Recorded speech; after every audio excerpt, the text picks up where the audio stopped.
Hey, FYE Finance family, welcome to this edition of Flip It with Samara. So, I know you are accustomed to joining me on Flip It Live on Facebook every Tuesday at 6 p.m. However, this is going to be a slightly different edition. This is a tutorial edition. So, not only will I be giving you some explanations around accounting and finance reports, but I will also be showing you how you can navigate to those reports using the QuickBooks platform. Some of you may or may not know that I am a certified QuickBooks Pro advisor.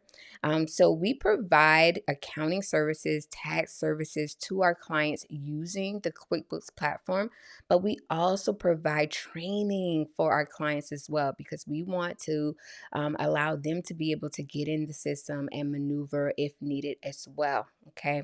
And so that's what you're going to be getting a little sneak peek into today. We will definitely be showing you how to maneuver in the QuickBooks platform, and we will be sharing with you a glimpse at some of the financial reports that you can retrieve from the QuickBooks platform. We're going to break these videos up into different parts because we are going to be covering a certain financial report during each video. Okay. So, the first report that I wanted to jump into is the profit and loss statement report. So, when you log into QuickBooks, you are going to see a screen that looks very similar to this. Okay. This is going to be your QuickBooks screen. And you can see on the left hand side, it has all of the areas that you can navigate to. But this is going to be what we call like your dashboard, right? Getting things done. This is the screen that you will come to in order to navigate to your reports. And so you would click on your reports here below, right? And then it will take you to your profit and loss statement, which is what we're going to be covering today. Now, in this view, we are using a sample company. This is Craig's Design and Landscaping Services, but for the purpose of just teaching you how to maneuver and what a profit and loss statement is, it will suffice. Okay. So, a profit and loss statement is just that it is a statement of all profits, right, which is income coming into the business, and all losses, which is expenses going out of the business, things you are paying. Okay, so think of it as that income versus expenses, money in versus money going out. Okay, it's that simple, right? And the profit and loss statement is divided up into three main areas. So in this view, you can see you have your income, right? And then you have your cost of goods sold, right? And then you have expenses. So those are the three main areas of your profit and loss statement. So in the income section, that is where your services income is going to be provided. That is where the sale of your product income will be provided, depending on what type of business you are, right? And then in the cost of goods section, this is just what it is, right? This is the cost to provide the service or the cost to make the good, right, that you are selling, right? That's what would be showing in this section. And an example or two examples of a cost of good can either be product used, right, or labor used. Okay, so think of it in those simple terms. Okay. And then you have your expense section.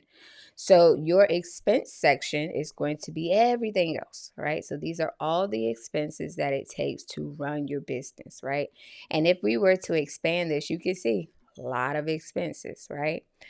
So this is everything that it would take to naturally run the business. Some people call this section like your operating cost section or operating expenses or overhead cost section.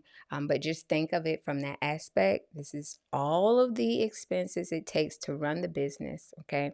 Regardless if you make a sale or not, right? These expenses are going to occur, right? And so then I want to revisit a section that I kind of glossed over, but I know you can see it.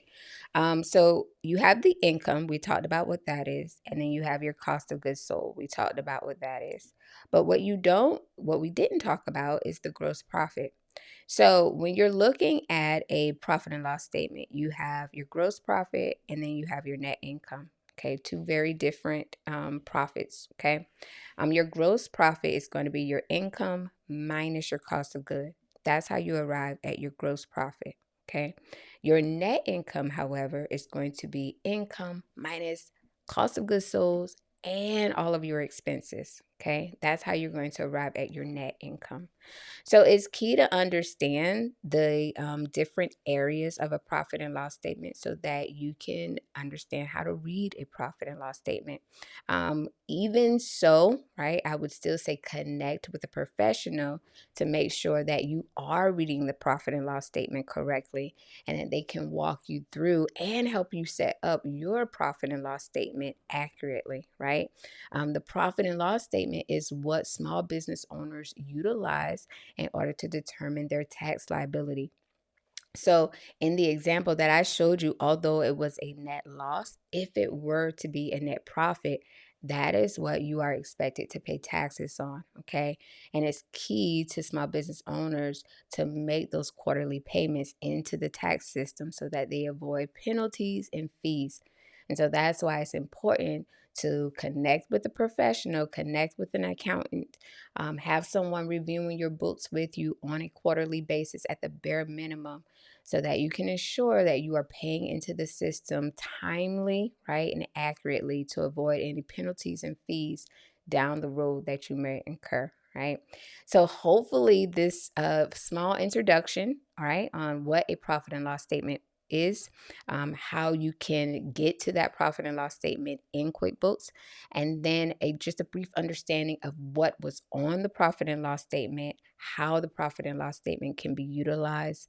Hopefully that this help you shed light on what it is again, how you can use it, and how you can navigate it rather when you are utilizing the QuickBooks platform. So stay tuned for part 2 when we'll be talking about how to utilize the balance sheet statement.